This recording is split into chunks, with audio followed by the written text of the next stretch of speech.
Hi everyone, it's Charlie Can here in Suffield. We wanted to send along an update for the extended Suffield Academy community, our students, parents, alumni, and friends all around the world about life here on campus and the current academic year. As you know, we're navigating a very challenging environment with a global health pandemic, but the cohesion and spirit of the extended community have been really uplifting and helpful as we move forward here. We do have students on campus this winter. About 60% of our student body is here, and others are participating remotely in 9 different time zones around America and the world. We had closer to 75% of our students here last fall, and we're hoping to have that many or more here this spring, obviously depending on health and travel conditions. I would just mention before I turn to Adam Pistol, the host for today's video, that everything we're doing here is being driven by 3 essential priorities: the health and safety of all of our community members, doing all we can to provide as many on-campus opportunities as possible, and ensuring that the trajectory of all of our students remains firmly intact. So those essential priorities have been the pillars of all of the planning and decision making on campus.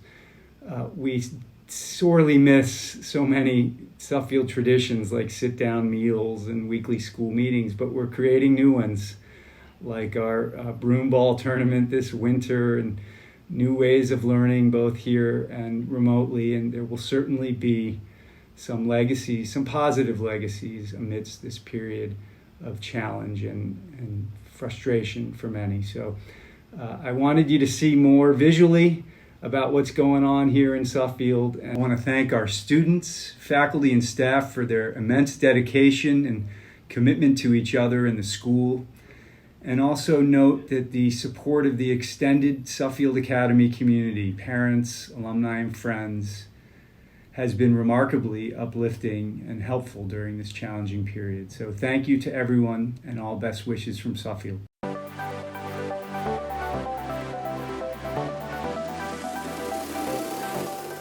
Thank you, Charlie, and hello, Suffield community. Welcome back to another segment of Tiger TV. Thank you for joining us. I'm your host, Adam Pistol. In January, we welcomed many of our students back to campus to resume the winter term with a hybrid of remote and in-person classes. While we have approximately 60% of our student body on campus, the rest of the Tigers are participating in our academic program via Microsoft Teams. Nurture, support, and challenge continue to be at the core of our work as Suffield's faculty adapt to meet all of our students' needs and be there for them during this historic year. Suffield's 2020-2021 academic year has certainly felt and looked very different than years past as COVID-19 tests Suffield's resiliency. Everyone has played a role in keeping our community firm in our values but flexible in our practices to meet the challenges of this world health crisis. During the summer months, our COVID task force started preparations on the upcoming academic year. Teachers learned and implemented new strategies and technologies to engage our students. Our dining services altered the way students received their meals. And athletics has transformed to find safe and meaningful options for students to exercise and play. Suffield Academy will continue to hold strong in a period of uncertainty as we combat the daily threats of COVID-19. I want to highlight some of the many ways Suffield has adapted to life with COVID-19 and what a student's day looks like. You will hear from Director of Food Services Sean Hennessy, Director of Health Services Linda Kaplan, Dean of Students Greg Lynch, Academic Dean and Dean of Faculty Sarah Yeager, and Directors of Athletics Drew Gamir and Wayne Patterson. Welcome to the day in the life of a Suffield student during COVID-19. Thanks for watching and enjoy the show. I'm here at the Coup Dining Center with Director of Food Services Sean Hennessy, who's going to show us what sort of precautions the dining hall has taken. So you come through the line, like you said, obeying the 6 feet markers. As you can see, we put plexiglass up to protect the students and my staff. And as you come through, nobody's allowed to touch anything. We have to hand you everything. So we'll start with a bag and we'll go right through the line. So today's main entree is chicken tortilla soup. So you can ask for that.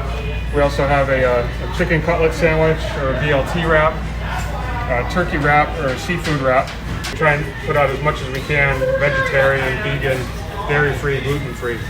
so everybody has an option. Today we have a special salad. It's a Moroccan chickpea salad with sweet potatoes and spinach. That's a gluten-free vegetarian option. We also have a pre-made Caesar salad, garden salad, and then toppings for the salads if they like chicken, grilled steak, and tofu. Then they moved on to this section, and it's desserts.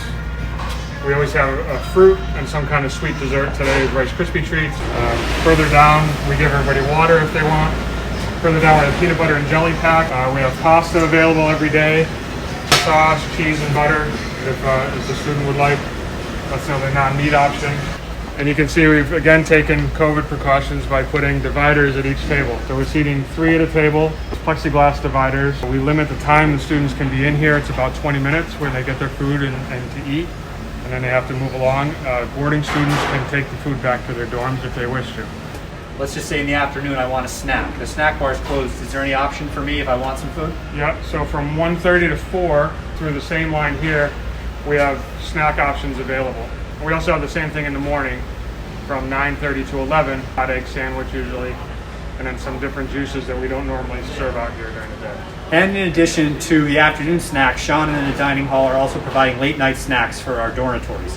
Right, so at 9 o'clock, there's a late night snack we deliver. That's anything from chicken fingers, chicken wings, pizzas, egg rolls. So it's just a snack before they go to bed. This is tremendous. Sean, thank you for keeping everyone well fed, and appreciate your hard work. Thank you very much. Hi, Sarah. Hi, welcome to Memorial. If you haven't seen New Memorial, welcome to a stunning academic building. We've really been resolute with our priorities. You'll notice if you look way down the hall, an arrow going up. So we have one-way staircases. That's the up staircase. And of course, then we have to have the down staircase.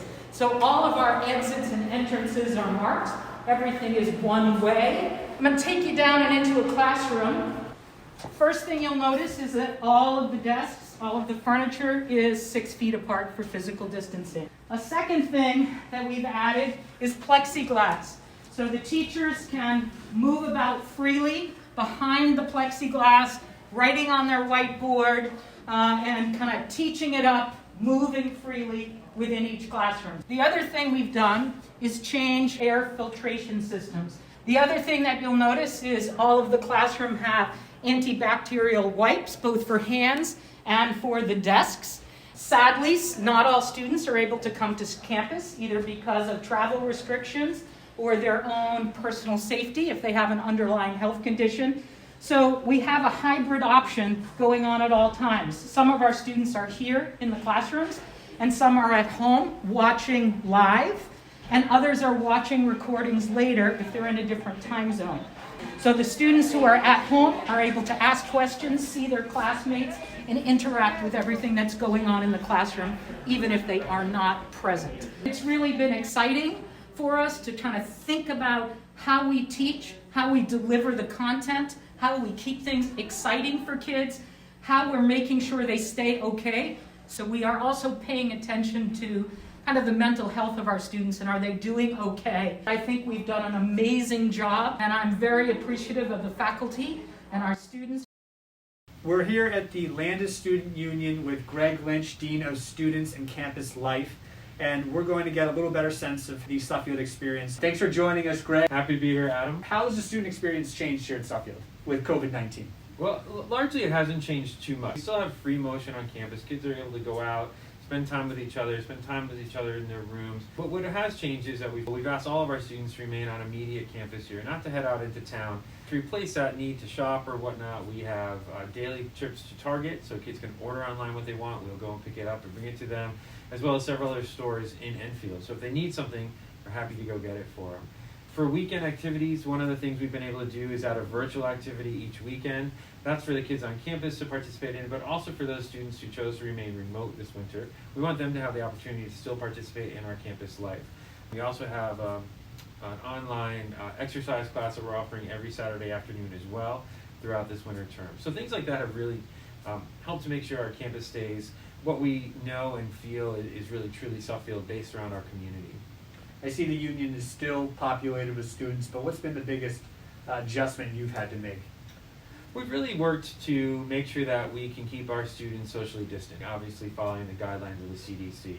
And so we do require kids to wear masks. We've added in weekly COVID testing, all of this to make sure that our kids who are here are able to remain safe while they're here, and really still provide for them an authentic Suffield experience. So it may look a little different, but we're still getting the most important aspects of it, which is being together, being here on campus, enjoying in-person classes, and that to us is what's really important. Are there any other additions that you've made? I know there's an ice skating rink down below the gym. Can you talk a little bit about that? So we have a broomball tournament starting up. We have kids jumping into teams. Something they've really been looking forward to has really helped build some community time. With some really great prizes for them, for the winning team. We'll have some brackets being created. From there, we're really hoping for an exciting new winter opportunity and exercise. Awesome. Welcome to the Health Center. I'm here with Linda Kaplan, Director of Health Services, who's going to talk to us a little bit about how the Health Center has prepared for COVID and welcoming our students back. We started back in February of 2020 by purchasing as much cold remedies, hand sanitizer, pulse oximeters, PPE, which was in very scarce supply at the time, in hopes of reopening after March break. And when you realized that we weren't coming back, what was your next thought? Where were things going to go from there? That's when we all started to regroup and think about how are we going to reopen safely for our students. Looking forward to repopulating in January, we were looking at much higher infection rates in the state of Connecticut and in the country. So we came up with a more robust testing plan. We are testing weekly everybody on campus. This particular semester we partnered with Yale Pathology Labs in New Haven for our weekly testing, and that is the Yale Saliva Direct Test. And for any symptomatic students that we might have, we've partnered with Jackson Labs in Farmington, Connecticut for those tests. We have a much faster turnaround time from these two sources that we have this semester, so we feel that our testing program is more robust. And so if I'm a student and it is February, it's cold season, what sort of safeguards are in place here that I can come down here and get care? So first of all, we ask that students call us, speak with them over the phone, and we try to determine what their symptoms might be.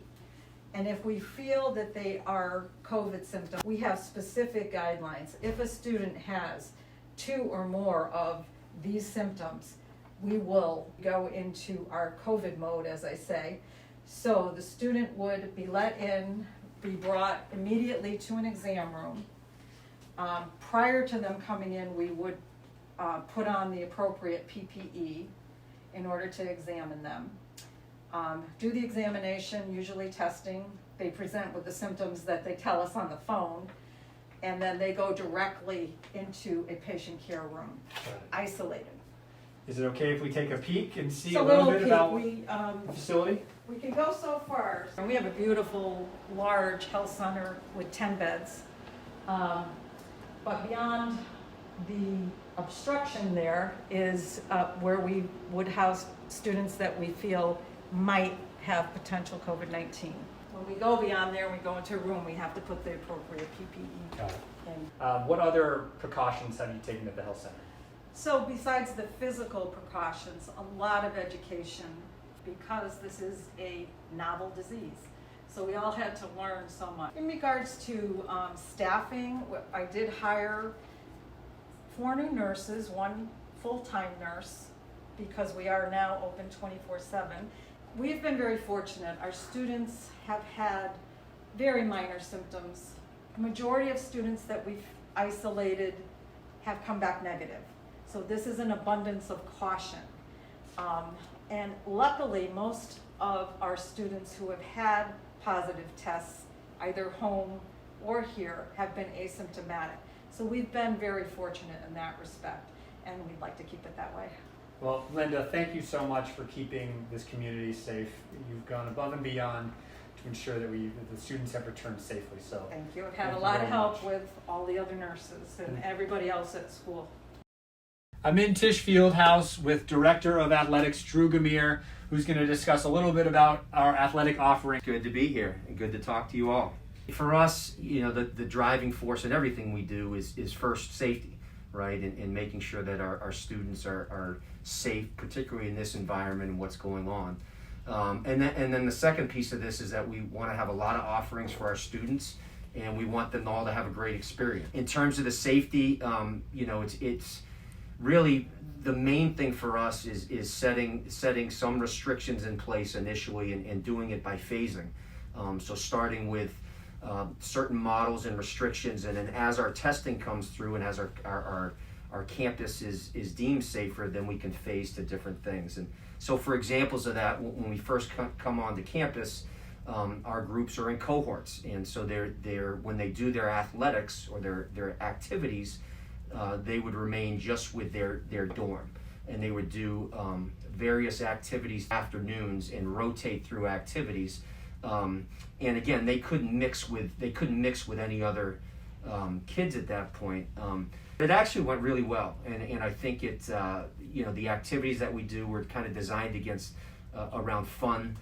Kind of took you back to being in a PE class, and I think our faculty enjoyed the rotation of students and getting the opportunity to work with different students, and then I think our students really had fun with the different activities they were doing. So that was kind of our first phase, and then the rest of the students joined us. We could get into our regular athletic program. Can you talk a little bit about the varsity levels and where they're at today? And one of the main things in terms of what we needed to do, or what we felt was best, particularly in the winter being outdoors, is we wanted smaller groups of students spread out and doing different things.